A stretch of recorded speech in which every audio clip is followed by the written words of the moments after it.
Bismillahirrahmanirrahim. Assalamualaikum warahmatullahi wabarakatuh. Bapak akan menjelaskan mengenai materi administrasi pajak. Jadi di kelas 11 ini kita ketemu lagi. Semoga tidak bosan ya. Jadi di kelas 11 ini Bapak hanya mengajar mata pelajaran administrasi pajak. Nah, untuk materi awal ini langsung saja Bapak sampaikan. Ada 3 materi tentang administrasi pajak. Yang pertama, di awal ini kita akan belajar tentang apa itu pengertian pajak. Kedua, apa saja yang termasuk kepada unsur-unsur pajak. Dan yang ketiga, apa saja yang termasuk kepada fungsi-fungsi pajak. Oke, kita lihat slide berikut ini. Nah, jika kalian melihat gambar ini atau slide ini, apa yang bisa kalian utarakan? Di sini ada warga negara, kemudian ada gambar apa nih? Sosial ya, dan juga ada kas negara. Di sini ada rupiah dan ada pajak non pajak. Di sini akan Bapak jelaskan dulu. Jadi sebelum masuk kepada pengertian, kita lihat dulu gambar ini, slide ini. Di sini pertama itu ada warga negara, berarti dalam hal ini adalah rakyat Indonesia. Nah, warga negara, lihat di sebelah kiri dan kanannya ada Rp ya. Berarti di sini artinya apa? Iya betul ya. Ini uang. Jadi setiap rakyat atau warga negara Indonesia yang memiliki penghasilan ya dan berpenghasilan, maka penghasilan warga negara ini akan disalurkan kepada dua tempat, yaitu bisa sifatnya nanti untuk membayar pajak ataupun menyalurkannya kepada non pajak. Nah, lihat yang sebelah kanan, jika warga negara memiliki penghasilan kemudian dia membayar pajak, maka nanti akan masuk kepada kas negara. Jadi uang yang disetorkan kepada negara itu berupa pajak dan nanti akan masuk ke dalam kas negara. Sedangkan uang yang dihasilkan kemudian akan disalurkan bisa juga, yaitu ke dalam bentuk lain, yaitu yang bersifat non pajak atau dalam hal ini adalah sosial. Berarti berkaitan dengan hubungan kemasyarakatan atau bersifat sosial. Contohnya apa? Misalkan mungkin ingin membantu korban bencana atau membantu dalam pembangunan masjid. Pokoknya yang bersifat sosial. Sedangkan membayar pajak yang kanan ini berarti ini untuk kepentingan dalam hal pengelolaan negara dan masuk kepada kas negara. Paham ya untuk gambar yang ini? Jadi setiap warga negara yang memiliki penghasilan, maka penghasilannya ini akan disalurkan kepada dua sumber, bisa sumber pajak ataupun non pajak. Jika pajak berarti nanti masuk kepada kas negara, jika non pajak berarti untuk hubungan sosial atau kemasyarakatan. Nah, jadi apa itu pajak? Kita lihat. Pajak adalah iuran rakyat pada kas negara berdasarkan undang-undang yang dapat dipaksakan dengan tidak mendapat jasa timbal atau dalam kurung kontrak prestasi yang langsung dapat ditunjukkan dan yang digunakan untuk membayar pengeluaran umum. Itu pengertian pertama.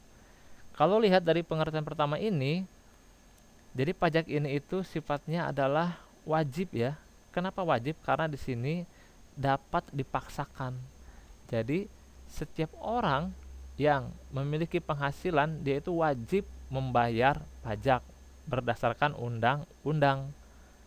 Kemudian lihat kalimat berikutnya, dengan tidak mendapat jasa timbal atau kontraprestasi yang langsung dapat ditunjukkan dan yang digunakan untuk membayar pengeluaran umum.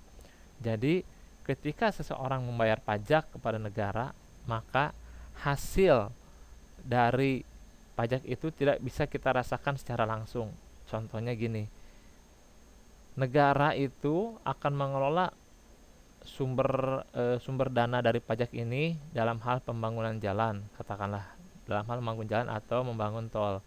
Jadi, ketika negara membuat jalan, maka kita yang membayar pajak itu tidak bisa langsung merasakan jalan tersebut. Kenapa tidak bisa? Karena bisa jadi masih dalam tahap pembangunan atau masih dalam tahap perencanaan, sehingga ini butuh proses atau butuh waktu. Itu maksud dari kalimat tidak dapat langsung ditunjukkan atau dirasakan. Jadi itu ya, jadi ini dapat dipaksakan itu maksudnya adalah berdasarkan undang-undang. Kemudian yang kedua, pengertian yang kedua, pajak adalah peralihan kekayaan. Jadi sekali lagi, pajak adalah peralihan kekayaan dari pihak rakyat kepada kas negara untuk membiayai pengeluaran rutin, dan surplusnya digunakan untuk public saving yang merupakan sumber utama untuk membiayai public investment. Ada yang bisa menerjemahkan dari pengertian ini? Baik, Bapak coba bantu ya. Maksudnya adalah pajak itu merupakan peralihan kekayaan dari pihak rakyat.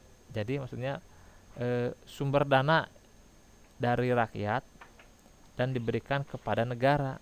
Untuk apa diberikan kepada negara? Untuk membiayai pengeluaran rutin. Artinya apa? Untuk membiayai pengeluaran rutin yang bersifat mungkin sosial kah, ekonomi, politik, pertahanan, atau mungkin keamanan ya. Dan surplusnya, nah jadi jika ada kelebihan uang pajak atau kelebihan dana pajak dari rakyat, maka negara ini akan menyimpan saving ya, menyimpan uang ini atau dana ini untuk apa? Untuk membiayai public investment. Jadi untuk melakukan investasi dalam hal pengelolaan negara di kemudian harinya. Jadi jika memang ada sumber dana yang masih tersisa, itu tidak dikembalikan kepada rakyat dalam bentuk uang, tidak, tapi disimpan oleh negara.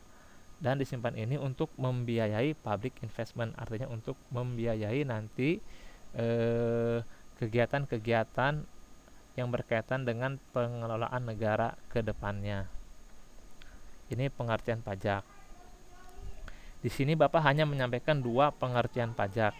Nah, di sini Bapak langsung memberikan tugas kepada kalian, carilah 5 pengertian pajak minimal ya. Carilah minimal 5 pengertian pajak menurut beberapa ahli.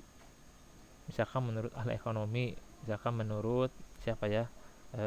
Profesor, untuk profesor, doktor, Edwin, misalkan ya, apa pajak itu, profesor, doktor, Smith, pokoknya lain-lain lah ya.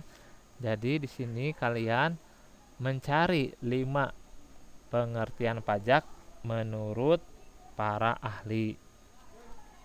Itu tugas yang pertama. Oke, kita langsung ke slide berikutnya ya.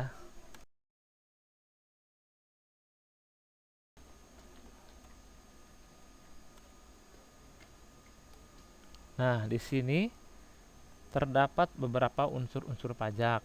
Yang pertama adalah iuran dari rakyat kepada negara. Ini sudah jelas ya.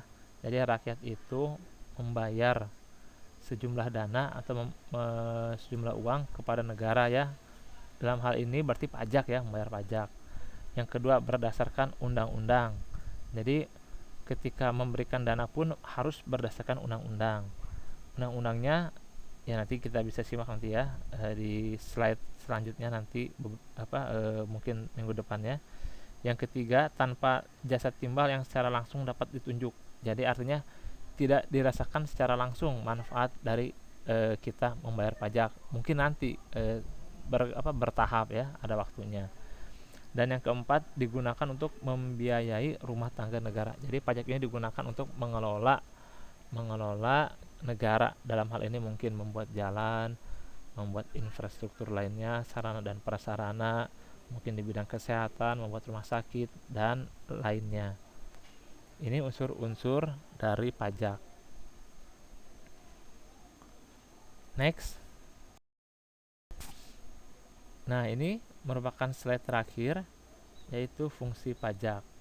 Fungsi pajak di sini Bapak cantumkan hanya dua saja dulu, yaitu ada fungsi budgeter atau fungsi anggaran, yang kedua fungsi reguleren atau fungsi mengatur. Yang pertama fungsi budgeter bisa disimak ya, dibaca ya. Pajak sebagai sumber dana bagi pemerintah untuk membiayai pengeluaran-pengeluarannya. Jadi artinya apa?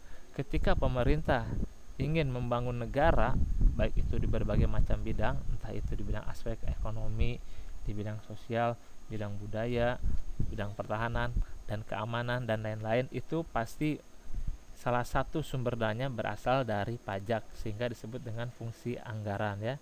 Salah satu sebagai sumber dana ya, fungsi anggaran. Yang kedua fungsi reguleren atau fungsi mengatur, yaitu mengatur atau melaksanakan kebijakan pemerintah dalam bidang sosial dan ekonomi. Artinya apa? Artinya ketika negara mengelola dana pajak ini, bagaimana caranya pajak ini bisa dimanfaatkan secara maksimal. Contohnya di bidang ekonomi, jika kita membeli kendaraan bermotor, maka kendaraan bermotor ini pasti akan dikenakan pajak. Tidak mungkin harga motor ini sesuai dengan harga pabrik, pasti ada selisihnya, pasti ada kelebihannya. Nah, kelebihannya inilah yang disebut dengan pajak, dan kelebihan inilah nanti yang masuk kepada kas negara. Jika mungkin harga motor dari pabriknya itu 10 juta, ketika dikenakan pajak menjadi 15 juta. Nah, maka 5 juta inilah masuk ke dalam kas negara. Itu contohnya ya. Jadi sebagai alat mengatur atau melaksanakan kebijakan pemerintah dalam bidang sosial dan ekonomi. Di sini Bapak hanya memberikan dua fungsi pajak. Tugas yang kedua, kalian cari 3 fungsi lainnya. Oke, kalian cari 3 fungsi lainnya. Ini sudah ada 2 fungsi budgeter atau fungsi anggaran. Yang kedua fungsi reguleren atau fungsi mengatur. Nah, yang ketiga Bapak kasih kisi-kisi, itu ada namanya fungsi redistribution atau fungsi pemerataan pendapatan. Yang keempat ada fungsi representation atau fungsi legalitas pemerintahan. Dan yang kelima ada fungsi stabilitas.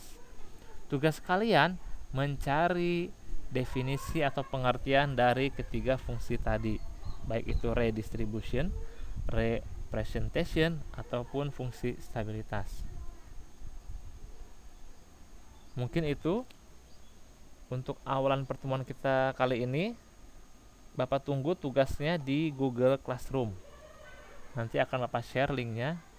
Nanti akan Bapak cek juga tugasnya di Google Classroom. Sekian materi yang bisa Bapak sampaikan. Semoga bermanfaat. Terima kasih. Assalamualaikum warahmatullahi wabarakatuh.